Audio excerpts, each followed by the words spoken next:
বিসমিল্লাহির রহমানির রহিম। প্রিয় দেশবাসী, শিশু, কিশোর কিশোরী, তরুণ তরুণী, ছাত্রছাত্রী, বয়স্ক, বৃদ্ধ, নারী পুরুষ সবাইকে জানাই আমার সালাম। আসসালামু আলাইকুম। আজ 25শে মার্চ, মানব সভ্যতার ইতিহাসে কলঙ্কিত এক হত্যাযজ্ঞের দিন।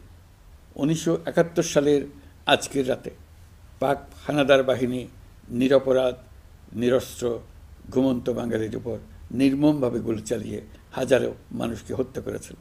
25শে মার্চ থেকেই এদেশের মানুষের সশস্ত্র প্রতিরোধ গড়ে তুলেছিল। 9 মাসের যুদ্ধের মধ্য দিয়ে স্বাধীন হয় বাংলাদেশ। মহান স্বাধীনতা দিবসের প্রাক্কালে আমি গভীর শ্রদ্ধার সঙ্গে স্মরণ করছি মহান মুক্তিযুদ্ধের বীর শহীদদের, যাদের প্রাণের বিনিময়ে আমরা স্বাধীন সার্বভৌম বাংলাদেশ পেয়েছি। 9 মাসের রক্তক্ষয়ী যুদ্ধে লক্ষ লক্ষ শহীদ ও 2 লাখ নির্যাতিত নারীর আত্মত্যাগ পৃথিবীর মানচিত্রে বাংলাদেশ নামে একটি স্বাধীন ভূখণ্ডের জন্ম দিয়েছিল। মুক্তিযুদ্ধের এই বীরদের প্রতি আমার সালাম। সেই সঙ্গে 24শে জুলাই অভ্যুত্থানে নিহত হাজারো শহীদ ও আহত, যারা বৈষম্য, শোষণ, নির্যাতন এবং নিপীড়নের বিরুদ্ধে বুক চিতিয়ে দাঁড়িয়েছিল, তাদের প্রতি সমগ্র জাতির পক্ষ থেকে আমি সশ্রদ্ধ সালাম জানাচ্ছি। জুলাই গণ অভ্যুত্থান আমাদেরকে যে বৈষম্যহীন বাংলাদেশ গড়ার স্বপ্ন পূরণের সুযোগ এনে দিয়েছে, সেই সুযোগ আমরা কাজে লাগাতে চাই। প্রিয় দেশবাসী, পবিত্র মাহে রমজানের সিয়াম সাধনা উপলক্ষে আপনাদের সকলকে আমার আন্তরিক মোবারকবাদ জানাচ্ছি। সেই সঙ্গে সকলকে জানাই পবিত্র ঈদ উল ফিতরের অগ্রিম শুভেচ্ছা। ঈদ মুবারক। এবারের ঈদ স্মরণীয়ভাবে আনন্দদায়ক হোক, এই কামনা করছি। বর্তমান সরকার দায়িত্ব গ্রহণের পর থেকেই দ্রব্যমূল্য নিয়ন্ত্রণে জোর ব্যবস্থা নিয়েছে। রমজান ও ঈদে বড় চ্যালেঞ্জ ছিল জিনিসপত্রের দামের লাগাম টেনে ধরা, বিদ্যুৎ সরবরাহ নিশ্চিত করা। এই রমজানে যাতে কোনো পণ্যের দাম বেড়ে না যায় এবং বিদ্যুৎ সরবরাহ যেন বিঘ্নিত না হয়, সেজন্য আমরা সর্বোচ্চ চেষ্টা করেছি। রমজান মাস জুড়ে সরবরাহ চেনের প্রতিবন্ধকতা কঠোরভাবে প্রতিহত করতে সব ধরনের ব্যবস্থা আমরা নিয়েছি। দেশের সকল জায়গা থেকে খবর এসছে যে এই রমজানের দ্রব্যমূল্য আগের তুলনায় কমেছে, জনগণ স্বস্তি পেয়েছে। দাম নিয়ন্ত্রণে এই প্রচেষ্টা চলমান থাকবে। প্রিয় দেশবাসী, গত 16 বছরে শেখ হাসিনা যে ভয়াবহ লুটপাট কায়েম করেছিল, আপনারা সেটার ভুক্তভোগী ছিলেন। ছাত্র জনতার অভ্যুত্থানের মুখে তারা পালিয়ে যাবার সময় এক লণ্ডভণ্ড অর্থনীতি রেখে গেছে। এই পরিস্থিতিতে দায়িত্ব নেবার পর অর্থনীতি পুনরুদ্ধারের জন্য অন্তর্বর্তী সরকার নানা উদ্যোগ নিয়েছে। ব্যাংকিং খাতে শৃঙ্খলা ফিরেছে। ক্রমান্বয়ে অর্থনীতির অপরাপর সুযোগগুলো ইতিবাচক ধারায় ফিরতে শুরু করেছে। এই সরকারের সবচেয়ে বড় চ্যালেঞ্জ মূল্যস্ফীতি। ফেব্রুয়ারিতে মূল্যস্ফীতি 9.32% নেমে এসছে, যা 22 মাসের মধ্যে সর্বনিম্ন। আগামী জুন মাসের মধ্যে এটি 8%-এর নিচে নেমে আসবে বলে আশা করছি। দেশের ধ্বংসপ্রাপ্ত অর্থনীতিতে স্বস্তি এনে দিয়েছে আমাদের প্রবাসী ভাই বোনেরা। অন্তর্বর্তী সরকার দায়িত্ব নেবার পর থেকে রেমিটেন্স ধারাবাহিকভাবে বেড়েছে। ফেব্রুয়ারি মাসে রেমিটেন্স প্রবাহ রেকর্ড গড়েছে, প্রায় 25% বৃদ্ধি পেয়ে $2.5 বিলিয়ন পৌঁছেছে। রেমিটেন্স যোদ্ধারা আমাদের দেশের অর্থনীতি গড়ার বীর সৈনিক। তাদের জন্য প্রক্রিয়াগত যেসব বিষয় রয়েছে, সেগুলো সহজ করে দেওয়া আমাদের দায়িত্ব। তারা যেন ভোগান্তির শিকার না হন, দূতাবাস যেন ঠিকমতো কাজ করে, এটি নিশ্চিত করার জন্য আমরা ব্যবস্থা নিয়েছি। আগামী নির্বাচনে যেন তাদের ভোটাধিকার দিতে পারি, সেজন্য কাজ করছি। পলাতক সরকারের আমলে চট দখলের মতো দেশের ব্যাংকগুলো দখল করে নেওয়া হয়েছিল। আমানতকারীর টাকাকে তারা নিজেদের ব্যক্তিগত টাকায় রূপান্তরিত করে ফেলেছিল। অন্তর্বর্তী সরকারের অন্যতম কাজ ছিল ব্যাংকিং ব্যবস্থায় আস্থা ফিরিয়ে আনা, আমানতকারীর স্বার্থ রক্ষা করে নিয়ম শৃঙ্খলা প্রতিষ্ঠা করা, হিসাবপত্রে বিশ্বাসযোগ্যতা স্থাপন করা। ব্যাংকিং ব্যবস্থায় আস্থা প্রতিষ্ঠা করা গেছে। এর ফলে অর্থনীতিতে শৃঙ্খলা ফিরেছে। অন্তর্বর্তী সরকারের অর্জনগুলোর মধ্যে এটা ছিল খুবই গুরুত্বপূর্ণ। গত সরকারের লুটপাটের মহোৎসবে গত 15 বছরে $234 বিলিয়ন পাচার হয়েছে। এটা আমরা জানি। কত রকমভাবে পাচার হয়েছে তাও জানার বিষয়। অভিনব এক একটা পদ্ধতি ছিল। পাচারের একটা পদ্ধতি সবাইকে হতভম্ব করে দিয়েছে। এই পাচার হয়েছে বিদেশে অধ্যয়নরত সন্তানের কাছে টাকা পাঠানোর নামে। তিনি সন্তানের লেখাপড়ার জন্য এক সেমিস্টারের অর্থাৎ 3 মাসের খরচ বাবদ অফিসিয়াল ব্যাংকিং চ্যানেলে পাঠিয়েছেন $3,33,00,000, অর্থাৎ প্রায় 400 কোটি টাকা। পাচারের এর চাইতে বেশি তাক লাগানো পন্থা আর কি আছে, তার কোনো সীমা আছে বলে আমার মনে হয় না। আইন, নিয়ম, নীতির জায়গায় যখন হরিলুট প্রতিষ্ঠিত হয় তখন এমন সব কিছুই সম্ভব। এই অর্থ পাচারকারীদের দ্রুত আইনের আওতায় নিয়ে আসার লক্ষ্যে ইতোমধ্যে আন্তর্জাতিক তৎপরতা জোরদার করা হয়েছে। প্রিয় দেশবাসী, অন্তর্বর্তী সরকার পৃথিবীর বিভিন্ন দেশের শীর্ষস্থানীয় বিনিয়োগকারীদের সঙ্গে নিয়মিত বৈঠক করে যাচ্ছে। তারা বাংলাদেশের বর্তমান ব্যবস্থায় বিনিয়োগের বিষয়ে খুবই আগ্রহী। আশা করছি দ্রুততম সময়ে দেশের নতুন নতুন বিদেশি বিনিয়োগ আপনারা দেখতে পাবেন। সরকার দায়িত্ব নেওয়ার পর থেকে দেশে রপ্তানি 13% বেড়েছে। জানুয়ারিতে 7% কন্টেইনার হ্যান্ডলিং বেড়েছে। বাংলাদেশ বিনিয়োগ উন্নয়ন কর্তৃপক্ষ ইতোমধ্যে লাইসেন্সিং রিকোয়ারমেন্টস, প্রত্যাবাসন আইনসহ বিনিয়োগকারীদের যে সাধারণ সমস্যাগুলো রয়েছে সেগুলো সমাধানে কাজ শুরু করেছে। বাংলাদেশ বিনিয়োগ উন্নয়ন কর্তৃপক্ষ আগামী মাসে ঢাকায় 4 দিনব্যাপী আন্তর্জাতিক বিনিয়োগ সম্মেলন করছে। বিশ্ববিখ্যাত অনেক বিনিয়োগকারী এতে অংশ নেবেন। ইতিমধ্যে DP world, Singapore PSA, AP Moller Maersk কয়েক বিলিয়ন ডলারের বিনিয়োগের প্রস্তাব করেছে। অন্তর্বর্তী সরকার দায়িত্ব গ্রহণের পর থেকেই স্বতঃস্ফূর্তভাবে পৃথিবীর সকল সরকার আমাদের প্রতি বন্ধুত্বের হাত বাড়িয়ে দিয়েছে। এটা শুরু হয়েছিল গত সেপ্টেম্বরে জাতিসংঘের বার্ষিক বৈঠকে। আপনাদের মনে আছে বিশ্বের সরকার প্রধানরা কীভাবে আমাদের সঙ্গে আগ্রহ নিয়ে দেখা করতে এগিয়ে এসছে। তারপর থেকে যে কোনো সম্মেলনে গিয়েছি, দেখেছি আন্তর্জাতিক নেতৃবৃন্দের আগ্রহ কীভাবে ক্রমেই বেড়ে চলেছে। জানুয়ারি মাসে সুইজারল্যান্ডের ডাভোসে গিয়েছিলাম। এই সম্মেলনে 47টি পৃথক ইভেন্টে আমার অংশগ্রহণ করতে হয়েছে। বিভিন্ন দেশের সরকার প্রধান, মন্ত্রী, বিশ্ব বাণিজ্যের নায়করা, জাতিসংঘের মহাসচিব, জাতিসংঘের বিভিন্ন সংস্থার প্রধানদের সঙ্গে বৈঠক করেছে। তারা আমাদের পাশে থাকার জন্য আন্তরিক আগ্রহ প্রকাশ করেছেন। সম্প্রতি আমি সংযুক্ত আরব আমিরাতে গিয়েছিলাম। তারা বিগত সরকারের সময় আমাদের ভিসা বন্ধ করে দিয়েছিল। আমরা সেই দেশের ভিসার দরজা খোলার চেষ্টা চালিয়ে যাচ্ছি। তারা আশ্বাস দিয়েছেন তাদের দিক থেকে সকল আনুষ্ঠানিকতা সম্পন্ন করে ভিসার দরজা উন্মুক্ত করবেন। আমি আশা করছি সেটা দ্রুতই উন্মুক্ত হবে। আমি সংযুক্ত আরব আমিরাতকে আমাদের দেশে শিল্প কারখানা গড়ে তোলার জন্য একটি শিল্পাঞ্চল করার প্রস্তাব দিয়েছি। তারা এই বিষয়ে আগ্রহ জানিয়েছে। শিল্পাঞ্চলে 2টি কাজ দিয়ে তারা শুরু করবে, এই জন্য কথাবার্তা শুরু হয়েছে। প্রথমে মুসলিম বিশ্বে সরবরাহের জন্য একটি হালাল গোশত প্রক্রিয়াজাত করার কারখানা করবে। এরপর মৎস্য প্রক্রিয়াজাতকরণের জন্য কারখানা স্থাপন করবে। তারা আমাদের নতুন সামুদ্রিক বন্দর পরিচালনা করার জন্যও আগ্রহ জানিয়েছে। প্রিয় দেশবাসী, বিশ্ব মানচিত্রে বাংলাদেশকে অনন্য উচ্চতায় নিয়ে যাওয়া আমাদের অন্যতম লক্ষ্য।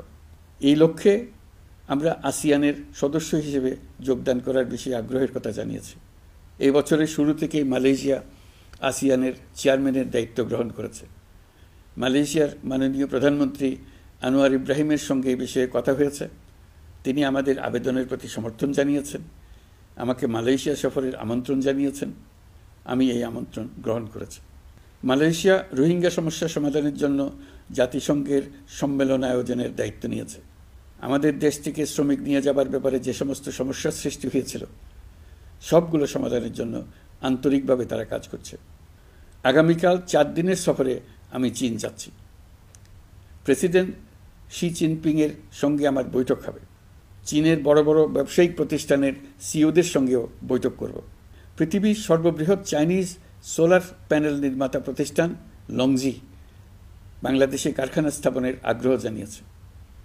আমরা তাদের সঙ্গে কাজ করছি। এছাড়া প্রযুক্তিগত সহায়তা, মেডিকেল সহায়তা, স্বল্প মূল্যে চিকিৎসা সহ অন্যান্য বিষয়ে আলোচনা হবে। তারা আমাদের দেশ থেকে আম, কাঁঠাল ও পেয়ারা আমদানি করতে চায়। এটা খুব দ্রুতই শুরু হবে। এই সফরের মধ্য দিয়ে আমাদের দু দেশের সম্পর্ক ঘনিষ্ঠতর হবে। আমি বরাবরই বলে এসেছি, আমরা মহা সৌভাগ্যবান এক জাতি।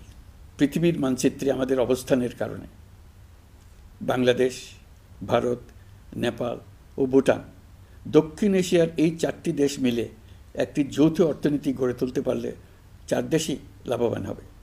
নেপাল ও ভুটান আমাদের জলবিদ্যুৎ দিতে অত্যন্ত আগ্রহী, আমরাও নিতে আগ্রহী। বাংলাদেশের শিল্পাঞ্চল গড়ে তুলতে এর কোনো বিকল্প নেই।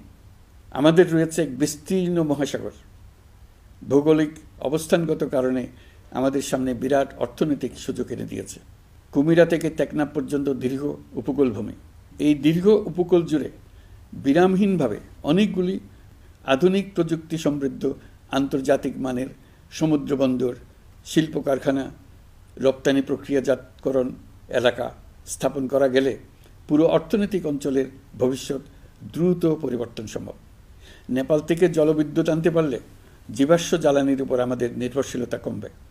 বর্তমানে বিশ্ববাসী পরিবেশ রক্ষায় সচেতন, তারা এটাকেই সর্বোচ্চ অগ্রাধিকার দিচ্ছে। জীবাশ্ম জ্বালানির উপর নির্ভরশীলতা কমিয়ে পরিবেশ বান্ধব বিকল্প পাওয়া গেলে বিদেশি বিনিয়োগকারীদের আরও বেশি মনোযোগ আকর্ষণ করা যাবে। দেশের ক্রমবর্ধমান বিদ্যুৎ চাহিদার পরিপ্রেক্ষিতে রূপপুর পারমাণবিক বিদ্যুৎ কেন্দ্রের কাজ যথাসময়ে শেষ করার বেশি আমরা জোর দিয়েছি।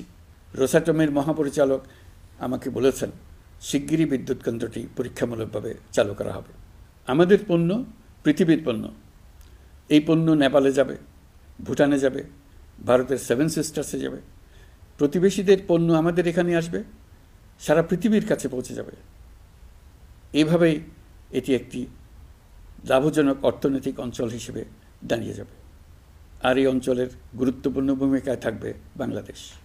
বাংলাদেশের সবচেয়ে বড় সমস্যা সীমাহীন দুর্নীতি। স্বৈরাচারী সরকার এই দুর্নীতিকে বিশ্বের শীর্ষস্থানে নিয়ে গেছে। দুর্নীতির ফলে শুধু যে সবকিছুতে অবিশ্বাস্য রকম ব্যয়বৃদ্ধি পাচ্ছে তাই না, এর ফলে সরকার ও জনগণের সকল আয়োজন বিকৃত হয়ে যায়। সরকারের লক্ষ্য, নীতিমালা, প্রাতিষ্ঠানিক আয়োজন, সরকারি কর্মকর্তাদের দায় দায়িত্ব যা কিছু কাগজে লেখা থাকে তার সব কিছু অর্থহীন হয়ে যায়। দেশ চলে অলিখিত আয়োজনে। সরকারকে চলতে হয়, ব্যবসায়ীকে চলতে হয়, শিল্পপতিকে চলতে হয়, বিনিয়োগকারীকে চলতে হয়, দেশের সকল নাগরিককে এই অলিখিত নিয়মে চলতে হয়। নাগরিককে এই অদৃশ্য জগতের সঙ্গে মোকাবেলা করে টিকে থাকার বিদ্যায় পারদর্শী হতে সাধনা করতে হয়। দৈনন্দিন জীবনে টিকে থাকা এবং সাফল্য অর্জনের জন্য একটা নতুন ভাষা আয়ত্ত করতে হয়। চারদিকে কী শব্দ বলা হচ্ছে, কাগজে কি লেখা হচ্ছে তা মনে মনে দ্রুত অনুবাদ করে তার মর্মার্থ বুঝে নিতে হয়। তা না হলে দৈনন্দিন সিদ্ধান্ত নেওয়া যায় না। সবচেয়ে বড় মুশকিল হলো এর কোনো অভিধান নেই। কারণ ব্যক্তি বিশেষে, স্থান বিশেষে, পরিস্থিতি বিশেষে এর অর্থ ক্রমাগতভাবে পাল্টে যায়। পুরো বিশ্ব বুঝে গেছে আমরা জাতি হিসেবে সততার পরিচয় বহন করি না। এটা শুধু জাতীয় কলঙ্কের বিষয় নয়, আন্তর্জাতিক বাণিজ্যে এটা আত্মঘাতী বিষয়। দেশবাসীর মতো আন্তর্জাতিক সম্প্রদায়ও চায় আমরা দুর্নীতিমুক্ত হই, কারণ তারা আমাদের সঙ্গে ব্যবসা বাণিজ্য সম্প্রসারণ করতে চায়। দুর্নীতিমুক্ত হতে না পারলে ব্যবসা বাণিজ্য কিছুই চলবে না। দুর্নীতি থেকে মুক্ত হওয়া ছাড়া বাংলাদেশের কোনো গতি নেই। অন্তর্বর্তী সরকার সকল কাজ দুর্নীতিমুক্ত করতে সর্বোচ্চ অগ্রাধিকার দিয়ে যাচ্ছে। এই সরকারের মেয়াদকে দুর্নীতিমুক্ত রাখার চেষ্টার পাশাপাশি আগামী দিনেও দেশের নাগরিককে যেন সরকারের পৃষ্ঠপোষকতা দুষ্পুষ্ট দুর্নীতি থেকে মুক্ত রাখতে পারে সেই ব্যবস্থা নিশ্চিত করতে আমরা প্রতিশ্রুতিবদ্ধ। দুর্নীতি ও হয়রানি রোধে আমরা একটা বিষয়ের উপর গুরুত্ব দিচ্ছি। সরকারের সঙ্গে দৈনন্দিন, মাসিক বা বার্ষিক রুটিন কাজের জন্য যেন কোনো নাগরিককে সশরীরে কোনো সরকারি অফিসে উপস্থিত হতে না হয়। দুর্নীতি প্রতিরোধের অংশ হিসেবে সরকারি সব অফিসে ফাইলিং চালুর সিদ্ধান্ত নেওয়া হয়েছে। ফাইলিং ব্যবস্থা চালু হলে দুর্নীতি কমে আসবে। এতে করে কোন অফিসের কোন ডেস্কে কোন ফাইল আটকে আছে তা সহজেই জানা যাবে।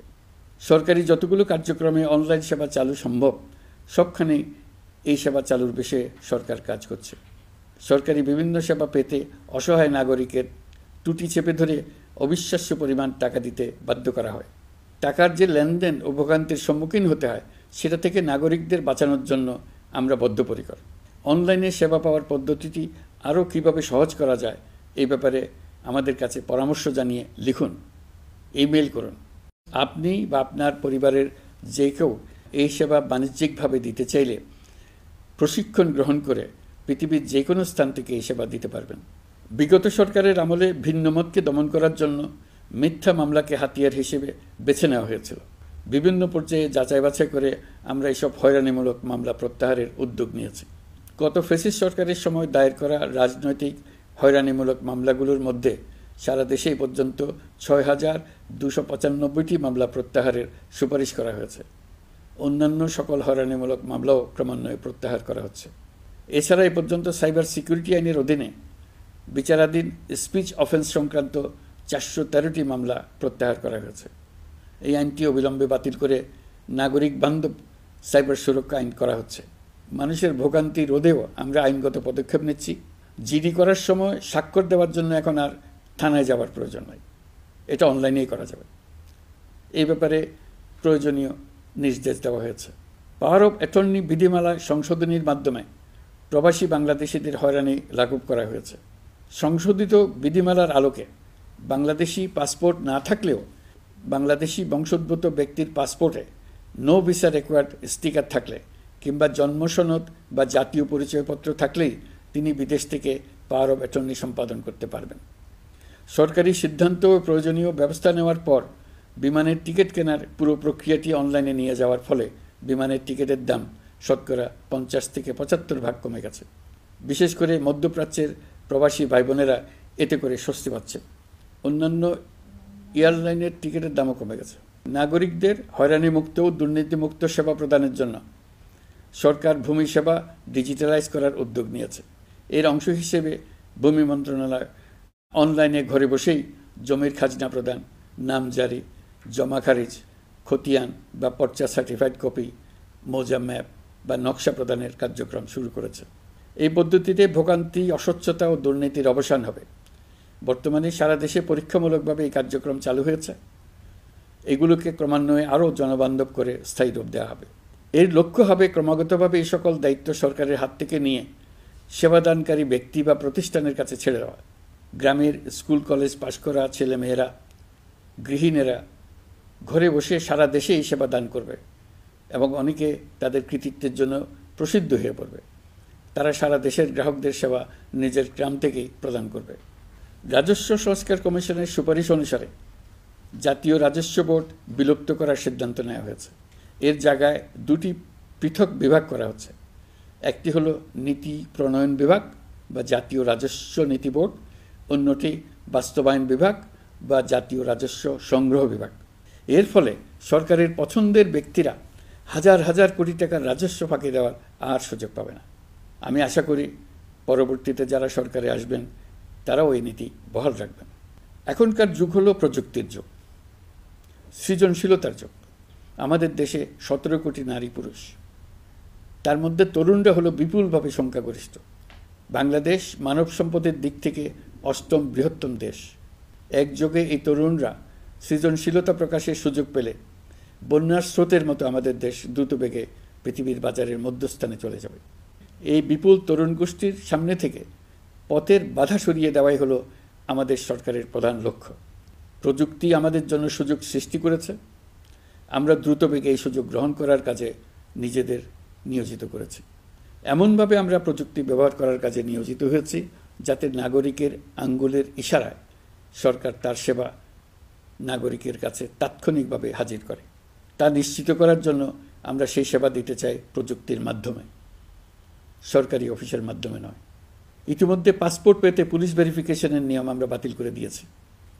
এর ফলে বর্তমানে নাগরিকরা আগের চাইতে সহজভাবে পাসপোর্ট সেবা পাচ্ছেন।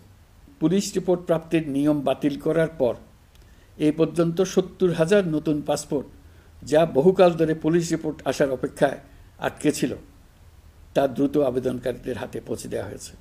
পাসপোর্ট প্রাপ্তি সহজ করার জন্য আমরা পুরনো পদ্ধতি বাতিল করে ইলেকট্রনিক পাসপোর্ট প্রচলন শুরু করেছি। এর ফলে দ্রুত পাসপোর্ট দেওয়া সম্ভব হচ্ছে। দেশের অভ্যন্তরে ই পাসপোর্ট হোম ডেলিভারি দেওয়া সম্ভব হচ্ছে।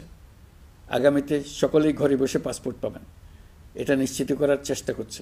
পাসপোর্ট দেওয়ার দায়িত্বে নিয়োজিত কর্মকর্তারা অত্যন্ত উৎসাহ সহকারে দ্রুত এসব পরিবর্তন আনার ব্যাপারে এগিয়ে আসছেন দেখে মনটা আনন্দে ভরে যায়। প্রিয় দেশবাসী, হজ মুসলমানদের জন্য সবচেয়ে গভীর আধ্যাত্মিক সফরগুলোর মধ্যে প্রধান। সারা জীবন তারা হজ পালনের জন্য অপেক্ষা করেন। পবিত্র হজ পালনে বাংলাদেশের হাজিরা প্রায় বিভিন্ন চ্যালেঞ্জের সম্মুখীন হন। ভাষাগত বাধা, স্বাস্থ্য ঝুঁকি, অতিরিক্ত ভিড়, প্রশাসনিক জটিলতা এবং লজিস্টিক সমস্যা সহ নানা অসুবিধা। হজের অভিজ্ঞতাকে মসৃণ ও নিরাপদ করতে অন্তর্বর্তীকালীন সরকার একটি মোবাইল অ্যাপ তৈরি করেছে, যা সম্মানিত হাজিদের যাত্রার আগে, যাত্রা চলাকালীন সময়ে এবং ফিরে আসার পরেও প্রয়োজনীয় সহায়তা প্রদান করবে। এই অ্যাপটি বাংলা ভাষায় রিয়েল টাইম নির্দেশনা ও সহায়তা প্রদান করবে। সরকার সমর্থিত বিশেষ ডেবিট কার্ডের মাধ্যমে বিদেশের স্থানীয় মুদ্রায় আর্থিক লেনদেন নিশ্চিত করবে। লাগেজ যাতে হারিয়ে না যায় তার জন্য লাগেজ ট্র্যাকিংয়ের ব্যবস্থা থাকবে। মোবাইল ফোনের মাধ্যমে হজযাত্রীরা প্রত্যেক দিন ওই দিনের করণীয় ও যাতায়াতের বিস্তারিত বিবরণ জানতে পারবেন। যেদিন যে দোয়া পড়তে হবে সেটা স্মরণ করিয়ে দেবে। যেসব পবিত্র স্থানে যাবেন সেসবের ছবিসহ ইতিহাস বর্ণনা করবে। হাজিদের মনে কোনো প্রশ্ন জাগলে কল সেন্টারে ফোন করে সেই প্রশ্নের উত্তর পাবেন। শরীর খারাপ লাগলে ডাক্তারের সঙ্গে যোগাযোগ করিয়ে দেবে। সম্মানিত হাজিদের কোনো পরামর্শ থাকলে সেটা পরামর্শ পৃষ্ঠায় লিখে দিতে পারবেন। ভ্রমণের দৈনন্দিন ঝামেলার জন্য হজের মূল লক্ষ্যকে পরাজিত করতে না পারে তার জন্য সকল ব্যবস্থা এতে রাখা থাকবে। প্রিয় দেশবাসী, আপনারা শুনেছেন আমি স্টারলিংকের প্রতিষ্ঠাতা এবং বিশ্বের শীর্ষ ধনকুবের স্পেস এক্স ও টেসলারের মালিক এলন মাস্কের সঙ্গে ফোনে আলাপ করে বাংলাদেশে স্টারলিংকের কার্যক্রম শুরু করার আহ্বান জানিয়েছি। সে অনুসারে কোম্পানির প্রতিনিধিরা এখন বাংলাদেশে তাদের কার্যক্রম শুরুর আয়োজন করছে। তাদের সঙ্গে 3 মাসের মধ্যে বাণিজ্যিক চুক্তি চূড়ান্ত করার কাজ চলছে। স্টারলিংকের মাধ্যমে স্বল্প মূল্যে উচ্চগতির ইন্টারনেট বাংলাদেশের ডিজিটাল জগতে একটা বিপ্লব আনবে। স্টারলিংক সেবা চালু হলে দেশের প্রতিটি গ্রাম, দ্বীপাঞ্চল, দুর্গম পাহাড়ি অঞ্চল অতি উচ্চগতির ইন্টারনেট সেবার আওতায় চলে আসবে। স্টারলিংক চালু হলে ভবিষ্যতে কোনো সরকার ইন্টারনেট সেবা বন্ধ করে মানুষকে আর তথ্যবন্দী করার কোনো সুযোগ পাবে না। বাংলাদেশের প্রতিটি অঞ্চলে বিশ্বমানের শিক্ষা, স্বাস্থ্যসেবা, অর্থনৈতিক ক্ষেত্রে সকল নাগরিকের অংশগ্রহণ নিশ্চিত করা যাবে। আমাদের নতুন প্রজন্ম দেশের যে কোনো প্রত্যন্ত অঞ্চলেই থাকুক না কেন তারা বিশ্ব নাগরিক হয়ে গড়ে ওঠার সুযোগ পাবে। সরকার যুব উদ্যোক্তা নীতি 2025 প্রণয়ন করেছে।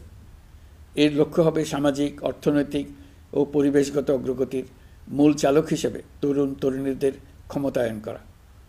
এই নীতি টেকসই উন্নয়ন লক্ষ্যমাত্রা অর্জনের উপায় হিসেবে সফল উদ্যোক্তা তৈরিতে সহায়ক হবে। সামাজিক ও অর্থনৈতিক ক্ষেত্রে তরুণ উদ্যোক্তাদের অবদানকে স্বীকৃতি দেওয়া হবে।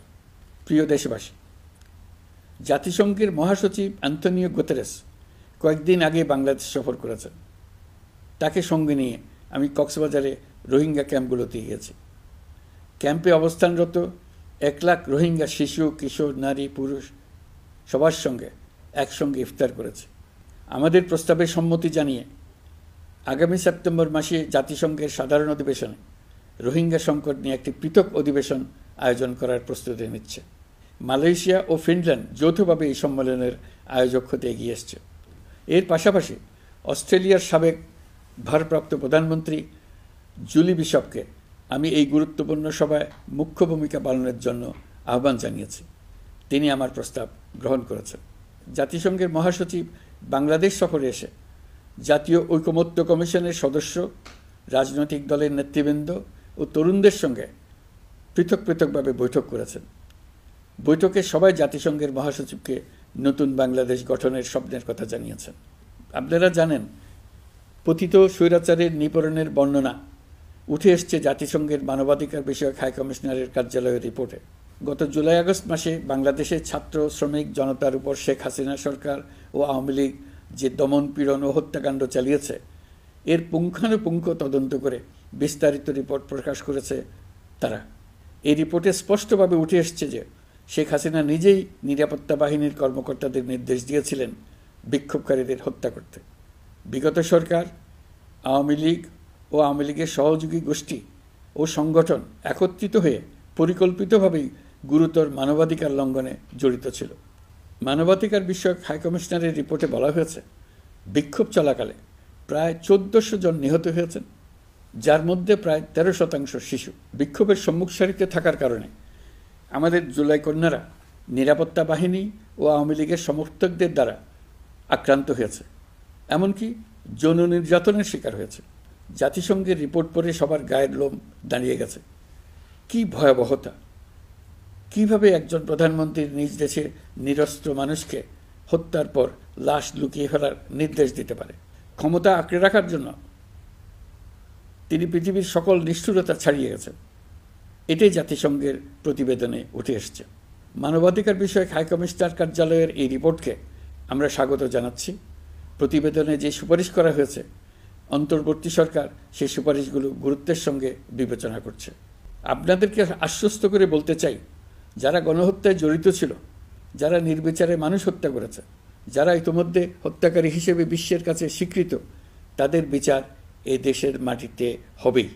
প্রিয় দেশবাসী, আপনারা জানেন, অন্তর্বর্তী সরকার দায়িত্ব নেবার পর থেকেই গণমাধ্যম ও সোশ্যাল মিডিয়ায় গুজবের যেন এক মহোৎসব চলছে।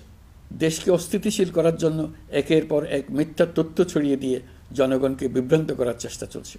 অভিনব সব প্রক্রিয়ায় গুজব ছড়ানো হচ্ছে। এক ছবির সঙ্গে অন্য ছবি জুড়ে দেওয়া হচ্ছে, ঘটনা একটা, ছবি আরেকটা। এরকম ফটোকার্ড বানিয়ে অন্য দেশের ঘটনাকে এ দেশের ঘটনা হিসেবে চালিয়ে দিয়ে সোশ্যাল মিডিয়ায় তোলপাড় করে ফেলছে। যতই নির্বাচন কাছে আসবে, এর রূপ আরও ভয়ঙ্কর হতে থাকবে। কারা এর পেছনে আছে, কেন আছে, তা আপনাদের সবারই জানা আছে। আমরা এই গুজব ও মিথ্যা তথ্যের প্রচারণা রোধ করতে জাতিসংঘের সহযোগিতা চেয়েছি। জাতিসংঘের মহাসচিব এর মোকাবেলায় আমাদের সহযোগিতা করবেন বলে আশ্বাস দিয়ে গেছেন। দেশবাসীকে আমি স্মরণ করিয়ে দিতে চাই যে জুলাই অভ্যুত্থানের প্রথম পর্ব সফলভাবে সমাপ্ত হয়েছে। প্রথম পর্বের সমাপ্তির মধ্য দিয়ে অভ্যুত্থানের দ্বিতীয় পর্ব শুরু হলো। সবসময় মনে রাখতে হবে, আমরা কিন্তু যুদ্ধাবস্থায় আছি। গুজব হলো এই জুলাই অভ্যুত্থানের বিরুদ্ধে পরাজিত শক্তির মস্ত বড় হাতিয়ার। গুজব দেখলেই গুজবের সূত্রের সন্ধান করতে থাকবেন, গুজবকে অবহেলা করবেন না। বহু অভিজ্ঞ সমর বিশারদ এই গুজবের পেছনে দিনরাত কাজ করছে। সীমাহীন অর্থ এর পেছনে নিয়োজিত আছে। এর মূল লক্ষ্য জুলাই অভ্যুত্থানকে ব্যর্থ করা। আমরা তাকে ব্যর্থ হতে দেব না। আমাদের সামগ্রিক ঐক্য পলাতক শক্তির গায়ে জ্বালা ধরিয়ে দিচ্ছে। তারা এই ঐক্য ভাঙতে চায়। তাদের অভিনব কৌশল আপনি টেরই পাবেন না। আপনি বুঝতেই পারছেন না কখন তাদের খেলায় আপনি পুতুল হয়ে গেছেন। আমাদের সচেতনতা এবং সামগ্রিক ঐক্য দিয়েই এই গুজবকে রুখতে হবে। পলাতক অপশক্তির ষড়যন্ত্রকে ব্যর্থ করে দিতে হবে। প্রিয় দেশবাসী, আপনারা জানেন, ইতিমধ্যে জাতীয় ঐকমত্য কমিশন তাদের কাজ শুরু করেছে। 6টি সংস্কার কমিশনের 166টি সুপারিশ ও পূর্ণাঙ্গ প্রতিবেদন সহ 38টি রাজনৈতিক দলের কাছে চিঠি দেওয়া হয়েছে। ইতিমধ্যে রাজনৈতিক দলগুলোর সঙ্গে বৈঠক শুরু হয়েছে। দেশের রাজনৈতিক দলগুলো খুবই ইতিবাচকভাবে সংস্কার কাজে সাড়া দিয়েছেন। তাদের মতামত তুলে ধরছেন। কোন রাজনৈতিক দল কোন কোন সংস্কার প্রস্তাবে একমত হয়েছেন, কোনটিতে দ্বিমত হয়েছেন, সেসব তারা জানাচ্ছেন। এটা আমাদের জাতির জন্য অত্যন্ত সুখকর বিষয় যে প্রতিটি রাজনৈতিক দল সংস্কারের পক্ষে মত দিচ্ছেন। ঐকমত্য কমিশনের মাধ্যমে সকল রাজনৈতিক দলের মতামত নেওয়ার কাজ এখন চলমান আছে। কমিশনের লক্ষ্য যে সকল বিষয়ে রাজনৈতিক দলগুলো একমত হবেন সেগুলো চিহ্নিত করা এবং তার একটা তালিকা প্রস্তুত করা। যে সকল দল এতে একমত হয়েছেন তাদের স্বাক্ষর নেওয়া। এই তালিকাটাই হবে জুলাই চার্টার বা জুলাই সনদ। আমাদের দায়িত্ব জাতির সামনে পুরো প্রক্রিয়াটা স্বচ্ছভাবে তুলে ধরা এবং প্রক্রিয়া শেষে নির্বাচনের আয়োজন করা। নির্বাচনের ব্যাপারে আমি আগেও বলেছি, আবারও বলছি, এবছর ডিসেম্বর থেকে আগামী বছরের জুনের মধ্যে নির্বাচন হবে। আমরা চাই আগামী নির্বাচনটি বাংলাদেশের ইতিহাসে সবচেয়ে অবাধ, সুষ্ঠু ও গ্রহণযোগ্য নির্বাচন হবে। এই জন্য নির্বাচন কমিশন সব ধরনের প্রস্তুতি নিতে শুরু করেছে। রাজনৈতিক দলগুলো ব্যাপক উৎসাহ উদ্দীপনায় নির্বাচনের জন্য তৈরি হতে শুরু করবে বলে আশা করছি। প্রিয় নাগরিকবৃন্দ, আমাদের দেশের নারীরা দীর্ঘ আন্দোলনের মাধ্যমে বহু বছর ধরে অনেক বাধা পেরিয়ে একটু একটু করে সামনে এগিয়ে যাচ্ছে। স্বাধীনতার 54 বছর পরেও এদেশের নারীরা অর্থনৈতিক, রাজনৈতিক, সামাজিক বৈষম্যের শিকার। বাংলাদেশের ইতিহাসে এখন পর্যন্ত যত আন্দোলন সংগ্রাম হয়েছে তার মধ্যে জুলাই গণ অভ্যুত্থানে নারীদের অংশগ্রহণ ছিল সবচেয়ে বেশি। গণ অভ্যুত্থানে নারীরা দুঃসাহসিক ভূমিকা রেখেছে। পুরনোকে দূরে ঠেলে দিয়ে নতুনের ভিত্তি স্থাপনের প্রতিজ্ঞা নিয়েছে। তারা ব্যাপক সংস্কারের কথা বলেছে। সর্বত্র নারীদের ভূমিকা আরও জোরালো করার কথা বলেছে। আমি মনে করি জুলাই গণ অভ্যুত্থান বাংলাদেশের প্রেক্ষিত বদলে দিয়েছে। জুলাইয়ের পর নারীদের অবস্থান ইতিবাচকভাবে পরিবর্তন হবে, সেটাই আমরা চাই। আমরা বাংলাদেশ নিয়ে নতুন করে ভাবতে চাই, আর এই নতুন ভাবনায় নারীদের অবস্থান উচ্চতম পর্যায়ে অগ্রাধিকার পাক, সেটাই আমরা চাই। পরিবারের সকল সদস্য, পাড়া প্রতিবেশী, ধর্মীয় প্রতিষ্ঠান, স্কুল, আপনারা আপনাদের নিজ নিজ অবস্থান থেকে ছেলে শিশু ও মেয়ে শিশুর মধ্যে যেন কোনো বৈষম্য সৃষ্টি না হয় তা নিশ্চিত করুন। আসুন নতুন বাংলাদেশে সবাই মিলে শিশুদের জন্য সুস্থ পরিবেশ নিশ্চিত করি। জুলাই গণ অভ্যুত্থানে অংশ নেওয়া নারীরা তাদের অধিকার প্রতিষ্ঠার ব্যাপারে দৃঢ় প্রতিজ্ঞ। দেশে বিরাজমান বৈষম্যগুলো চিহ্নিত করে নারীর প্রতি সহিংসতা প্রতিরোধ ও বৈষম্য নিরসনে আমাদের প্রত্যেককে একসঙ্গে কাজ করতে হবে। নারীর প্রতি বিদ্বেষমূলক কথাবার্তা, নারীকে খাটো করে রাখার প্রবৃত্তি যারা ধারণ করে তাদের বিরুদ্ধে সামাজিক আন্দোলন গড়ে তোলা প্রয়োজন। আধুনিক প্রযুক্তি সকল প্রকার বাধা ভেঙে দেওয়ার মহাশক্তি আমাদেরকে দিয়েছে। সেই বাধা যত শক্তই হোক, যত উঁচুই হোক, সকল দূরত্ব গোছানোর জন্য প্রযুক্তিকে অবশ্যই যেন আমরা ব্যবহার করতে আরম্ভ করি। নারীদের সুরক্ষায় পুলিশ হটলাইন নাম্বার চালু করেছে। সরকারের পক্ষ থেকে শর্ট কোড চালু করা হচ্ছে। কল টেকার হিসেবে শতভাগ নারী কর্মীদের নিয়োগ দেওয়া হচ্ছে, যেন নির্দ্বিধায় কথা বলা যায়। নারী ও শিশু নির্যাতন দমন আইন সংশোধন হয়েছে। এসব মামলার তদন্ত ও বিচারের সময় কমিয়ে আনা হয়েছে। বিচার বিলম্বে বাধা দূর করা হচ্ছে। ঢাকার পাশাপাশি চট্টগ্রাম ও রাজশাহীতে ডিএনএ ল্যাব স্থাপনের কাজ চলছে। খুব দ্রুতই বিশেষ জুডিশিয়াল সার্ভিস কমিশনের মাধ্যমে নতুন অনেক বিচারক নিয়োগ দেওয়া হচ্ছে। ভিকটিম শিশুরা যাতে দ্রুত বিচার পায় সেজন্য আলাদাভাবে বিশেষ ট্রাইব্যুনাল স্থাপনের বিধান রাখা হয়েছে। দেশের সবার মতো আমি অত্যন্ত আনন্দিত যে এবার নারী ফুটবল টিম দক্ষিণ এশিয়ায় চ্যাম্পিয়ন হয়েছে। দেশ জুড়ে আয়োজিত তারুণ্যের উৎসব 2025-এ বিভিন্ন অঞ্চল থেকে 27,40,000 মেয়েরা প্রায় 3,000 খেলা ও সাংস্কৃতিক কর্মকাণ্ডে অংশগ্রহণ করেছে।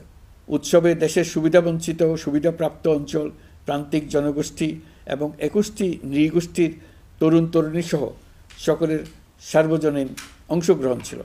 এই উৎসবের অন্যতম লক্ষ্য ছিল তরুণদের মধ্যে ঐক্য গড়ে তোলা, সহযোগিতার নীতি প্রচার এবং তাদেরকে উদ্যোক্তা হিসেবে গড়ে তোলা, যাতে করে তারা আত্মনির্ভর হতে পারে, দেশের সম্পদ হিসেবে গড়ে উঠতে পারে। আমরা তারুণ্যের এই উৎসব সারা বছর জুড়ে উদযাপন করার ঘোষণা দিয়েছি। এই উৎসবে আমরা গ্রাম, উপজেলা, শহর, বন্দর সকল এলাকার আবাল বৃদ্ধ বনিতাকে এবং স্কুল, কলেজ, মাদ্রাসার সরকারি বেসরকারি সকল প্রতিষ্ঠানের সবাইকে নানা প্রকারের সৃজনশীল কর্মসূচি নিয়ে এগিয়ে আসার জন্য আমি অনুরোধ জানাচ্ছি। প্রতিটি এলাকায় এই উৎসবে যোগদান করতে মেয়েদের যেন বিশেষভাবে উৎসাহিত করা যায় সেজন্য সকলকে আহ্বান জানাচ্ছি। কোথায় এটা কিভাবে উদযাপিত হচ্ছে সেই ব্যাপারে জানার জন্য আমি আগ্রহ নিয়ে অপেক্ষা করলাম। বিভিন্ন পর্যায়ে দেশের সেরা গ্রাম, সেরা উপজেলা, সেরা শহর, সেরা প্রতিষ্ঠান, সেরা ব্যক্তিকে পুরস্কার দেওয়ার জন্য আমরা প্রস্তুত থাকব। নারী অধিকারের পাশাপাশি একই রকম গুরুত্বের সঙ্গে মনে রাখতে হবে সংখ্যালঘুদের নাগরিক অধিকার, সমতল ও পাহাড়ের জাতিগোষ্ঠীর নাগরিক অধিকার। কারো কোনো নাগরিক অধিকারকে অবহেলা করলেই এই জাতির জন্য মহা সংকট সৃষ্টি হবে। নাগরিক হিসেবে আমরা কেউ যেন অন্য নাগরিকের অধিকার হরণের দায়ে অভিযুক্ত হতে না পারি, সেই ব্যাপারে আমাদের নিশ্চিত থাকতে হবে। তাহলেই সত্যিকার নতুন বাংলাদেশ জন্ম লাভ করবে। সবাইকে আবারও আমার সালাম জানিয়ে আমার বক্তব্য শেষ করছি। আসসালামু আলাইকুম। সবাইকে স্বাধীনতা দিবসের অভিনন্দন জানাচ্ছি। পবিত্র মাহে রমজানে মহান আল্লাহর অশেষ মেহেরবানি আমাদের উপরে বর্ষিত হোক। এবারের শবে কদরের পবিত্র রজনীতে মহান আল্লাহ যেন তাঁর সকল বান্দার মোনাজাত কবুল করেন তা প্রার্থনা করছি। একই সঙ্গে পবিত্র ঈদে সকলকে জানাই ঈদ মোবারক। ঈদে পরিবার পরিজন নিয়ে নির্বিঘ্নে ও আনন্দ সহকারে নিজ নিজ বাড়ি যাবেন। আত্মীয় স্বজনের কবর জিয়ারত করবেন, গরিব পরিবারের খোঁজখবর নেবেন, তাদের ভবিষ্যৎ ভালো করার জন্য চিন্তাভাবনা করবেন, আপনার সন্তানদের সঙ্গে তাদের পরিচয় করিয়ে দেবেন, এই কামনা করছি। ঈদের জামাতে দলমত নির্বিশেষে সবাই যেন পরাজিত শক্তির সকল প্ররোচনা সত্ত্বেও সুদৃঢ়ভাবে ঐক্যবদ্ধ থাকেন, সেজন্য আল্লাহর কাছে মোনাজাত করবেন, এই আহ্বান জানাচ্ছি। সকলের জীবন সার্থক হোক, আনন্দময় হোক। মহান আল্লাহ আমাদের সহায় হন। আল্লাহ হাফেজ।